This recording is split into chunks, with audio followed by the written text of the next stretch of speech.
Donc chaque marais se gère différemment en fonction de la saison, en fonction des espèces, etc.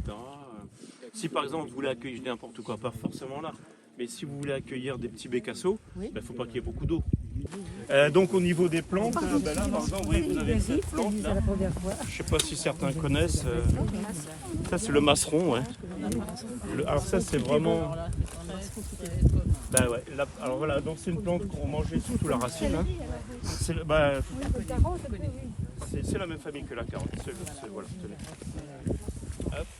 Et on ne peut pas confondre du tout avec un apiacé. Alors, moi, c'est pas comme ça que j'ai peur. Généralement, les plantes, il faut quand même faire attention. Ouais. Notamment cette famille-là. Oui, c'est ça. Donc, alors maintenant, je crois que ça ne sais plus comment, c'était les ombellifères. Maintenant, c'est apiacées. Voilà, les apiacées. Il y en a qui sont mortels, hein, comme la ciguë, par exemple. Ouais. Et d'ailleurs, je me demande si c'est pas c'est-à-dire qu'a priori, autrefois, il est consommé un peu comme du poivre. Oui, maintenant, c'est vendu comme poivre des marais. Bon. Ceux qui n'ont pas goûté, vous pouvez, hein, c'est bon, voilà, c'est parti. Moi, je le mets dans mon mélange. Oui, moi aussi, j'en mets. Mais ça se commercialise maintenant, ça se vend. Oui, mais moi, je ramasse et j'en mets dans la... Moi aussi, par exemple, il y a du sel au 5B, je sais plus. Oui, et du coup, voilà, ça se mange avec ça, quoi. C'est la même famille que la carotte, mademoiselle, si vous ne connaissez pas. C'est la criste? La criste marine. Ouais.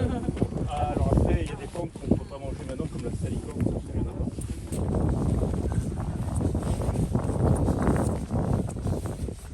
C'est la situation il y a 2-3 000 ans à peu près. Oui. Si on remonte encore plus loin, il y a 15-20 000 ans, c'était pas une île, c'était la Terre, quoi, en fait. Hein. La mer était à plus de 100 km au large. Hein. Et puis donc il y a eu un réchauffement climatique, alors naturel, je le précise toujours. Et là, le niveau de la mer a monté. Et donc les terres les plus élevées ont été entourées d'eau, quoi, tout simplement. Alors là, nous, on a zoomé sur les îles de Ré, mais ça fait partie d'un archipel, quoi. Et puis progressivement, les hommes sont revenus sur les îles qui avaient été abandonnées, désertées suite à l'invasion des Normands. Et puis on commençait à endiguer pour créer les marais. Voilà, marais salants.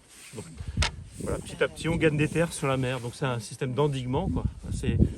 On a gagné des terres, quoi. Et petit à petit, on voit que c'est en train de se colmater. Donc c'est d'abord ces deux îles qui ont été rattachées naturellement, a priori. Oui, c'est un cordon dunaire. Là, ouais. Là c'est un cordon dunaire. Et puis après, eh bien, voilà, on a endigué. Et combinaison en fait de colmatage naturel. Oui, bien sûr, oui, bien sûr. Oui. Parce qu'une fois que ça ici c'est colmaté, la vase s'accumule, etc. Et puis après, quand même, essentiellement, c'est de l'endiguement humain. Et on voit voilà, la situation de l'île de Ré actuellement.